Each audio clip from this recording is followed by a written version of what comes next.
Adakah anda tahu bahawa beberapa jenis rumpai di kebun anda mungkin menjadi senjata rahsia untuk melawan Ganoderma?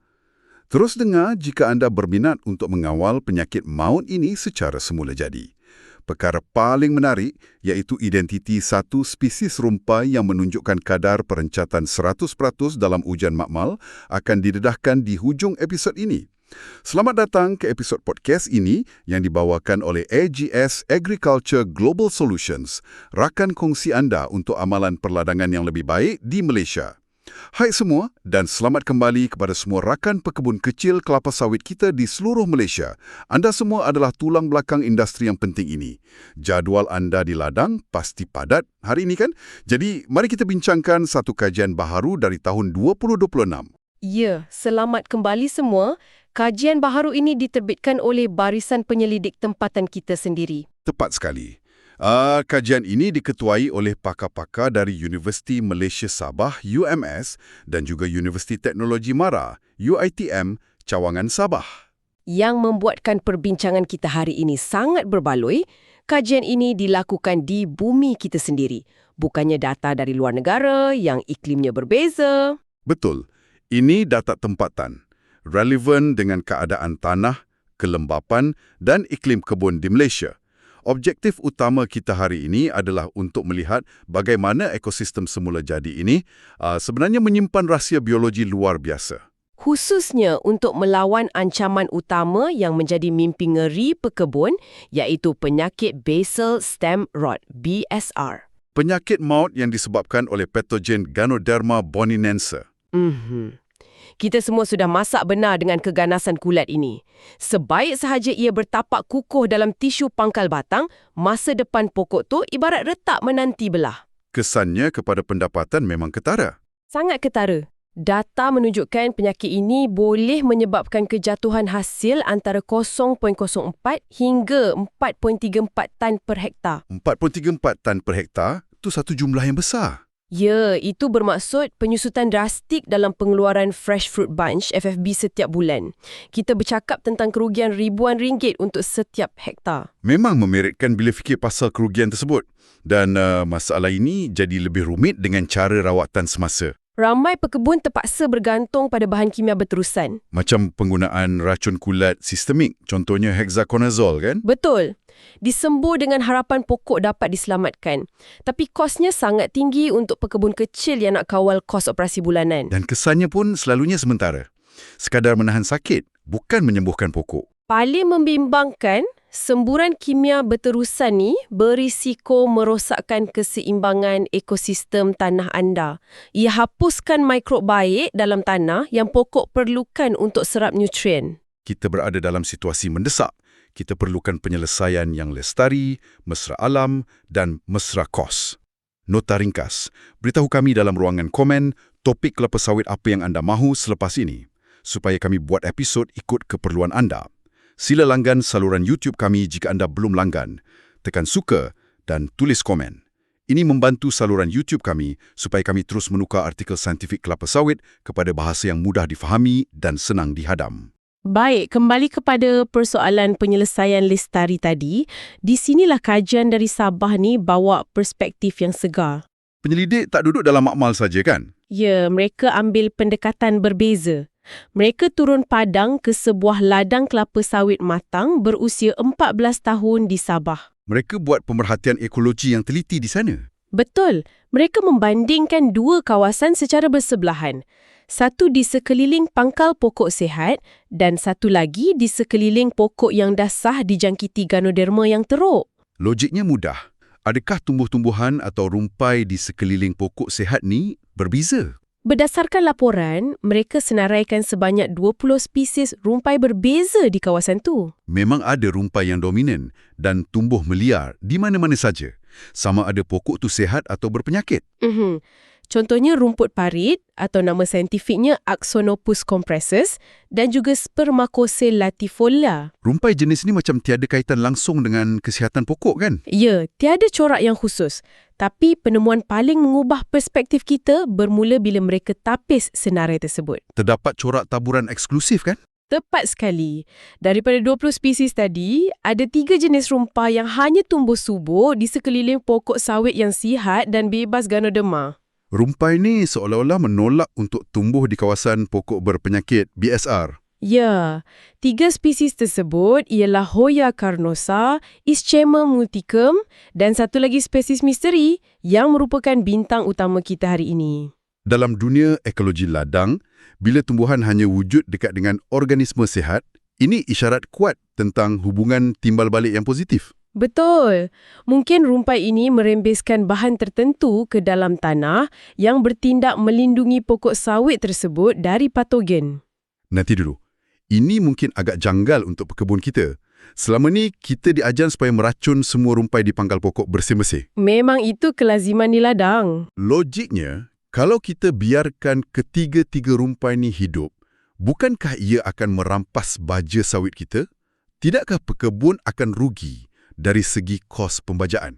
Itu kebimbangan berasas yang sering disuarakan. Memang semua tumbuhan perlukan nutrien, tapi kita perlu lihat gambaran yang lebih besar dari segi pulangan pelaburan. Maksudnya nilai perlindungan tu lebih tinggi? Ya, persaingan nutrien oleh rumpai spesifik ini sebenarnya minimum.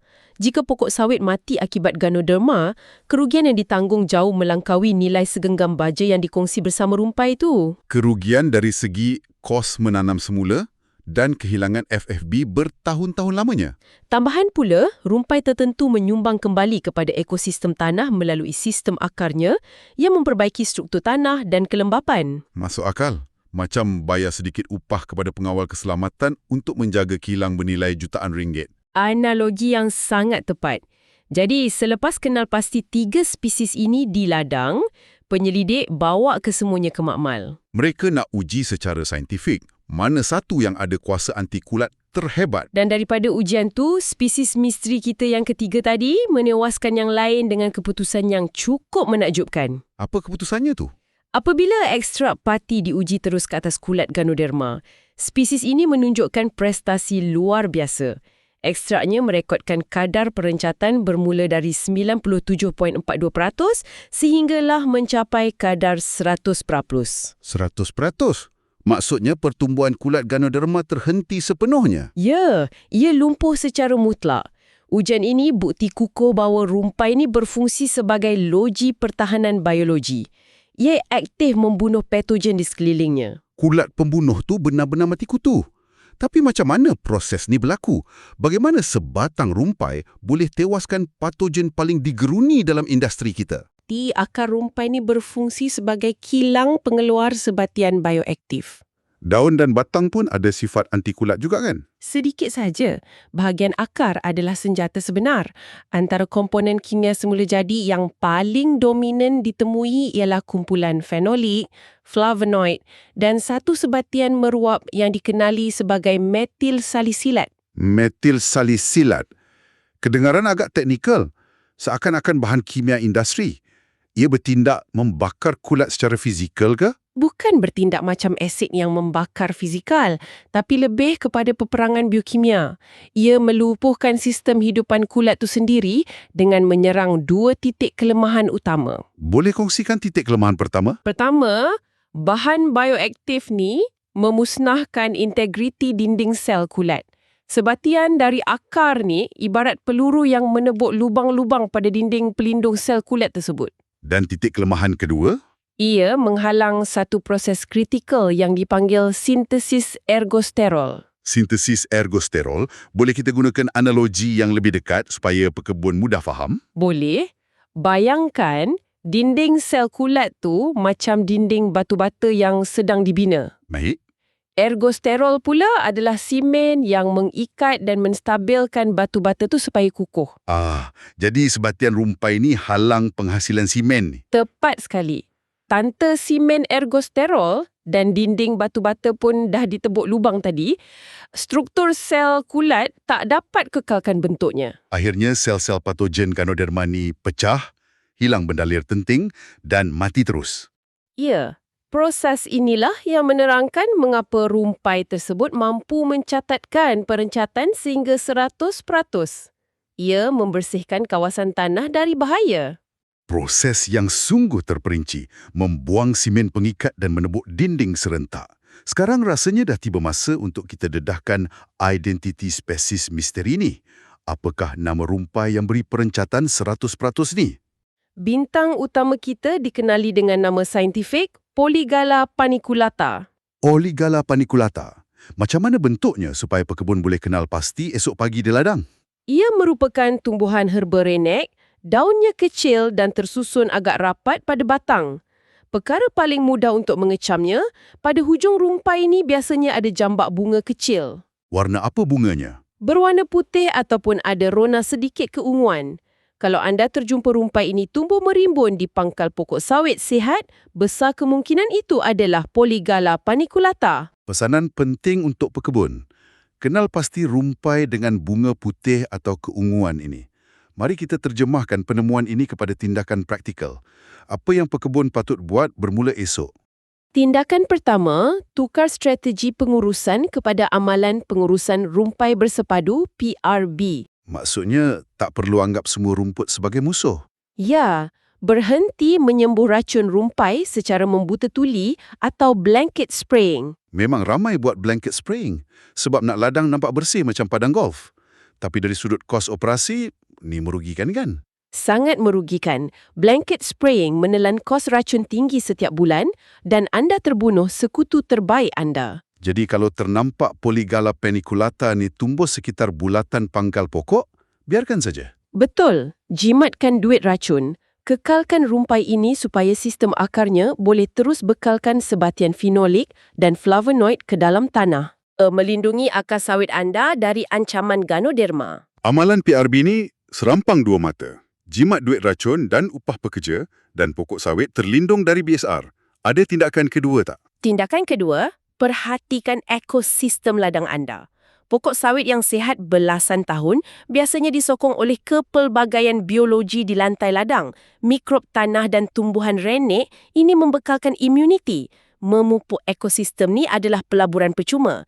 Sekadar tambahan, ujian tanah untuk keasidan dan nutrien itu penting untuk memastikan kesihatan tanah yang optimum bagi melawan penyakit bawaan tanah. Dan ujian daun juga boleh dilakukan bila sesuai. Kalau kesihatan tanah optimum, kesan pertahanan akar rumpai seperti Polygala paniculata ni akan capai tahap maksimum. Betul. Perbincangan yang sungguh membuka mata. Rumpai yang selama ni kita cuba hapuskan, rupanya pegang rahsia untuk selamatkan industri sawit kita dari patogen merosakkan. Alam semula jadi memang sering sediakan penawar kepada masalah pertanian kita. Untuk menguruskan strategi seperti ini, pekebun boleh daftar di cropdrive.ai. Sistem kecerdasan buatan AI ini membimbing pembajaan dan kesihatan tanah langkah demi langkah dan pembantu maya bernama Palmira sedia membantu bila-bila masa anda ada soalan. Ya, ia dibina oleh pasukan pakar antarabangsa khusus untuk pekebun kecil Malaysia. Suatu inisiatif yang unik di dunia dengan kos yang jauh lebih rendah daripada mengupah perunding luar. Tambahan pula, CropDrive boleh bantu tafsir keputusan ujian makmal tanah atau daun anda. Galakkan rakan-rakan untuk sertai ratusan pekebun kecil Malaysia yang sudah guna CropDrive untuk naikkan pendapatan dan turunkan kos operasi. Ya, manfaatnya sangat besar. Ingat untuk melawat pembantu pertanian AI kami di cropdrive.ai untuk mengetahui lebih lanjut cara meningkatkan hasil sawit dan pendapatan anda. Terima kasih kerana mendengar.